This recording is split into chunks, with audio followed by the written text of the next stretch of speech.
林佳龙确定参战新北市长之后呢，不到24个小时，新人小鸡立刻挂上了和林佳龙的竞选看板。佳龙部长要来选新北市长，拜托。小黄驾驶大力比战，新人小鸡街头拜票，也把林佳龙当作最强宣传武器。其他还没挂上看板的议员参选人也如火如荼赶工制作。新北这一仗，民进党内也展现大团结。民进党立委苏巧慧一见到林佳龙爱将王义川，立刻麻吉来一个拥抱，也意味着在新北拥有强大地方实力的苏系将全力相挺。我们要用最快的时间把这些支持者凝聚在一起，然后让部长可以跟大家有直接见面的机会。苏贞昌老县长推动的一乡镇一特色，我想我们都要继续来推动。而根据了解，民进党在新北的9席立委，林佳龙都会亲自邀请担任团队发言人，在议题攻防发挥超强战斗力。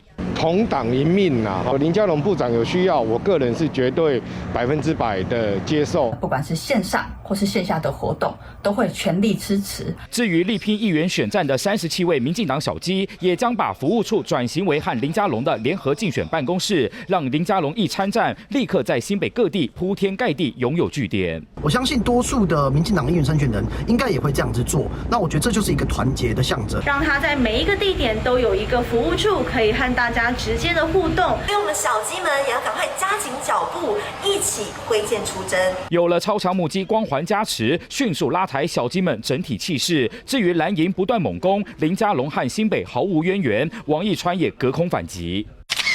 不只秀出林佳龙和侯友宜一起走古道的照片，更强调新北的交通建设，林佳龙着力相当深。其实他跟新北的关系也蛮密切的尤其一些新北的交通的问题。新北不少交通建设，林佳龙在交通部长任内在积极推动协助。现在林佳龙征战新北，从立委到议员小鸡，陆战部队火速到位。3立全黄大鹏周凯新北市报道。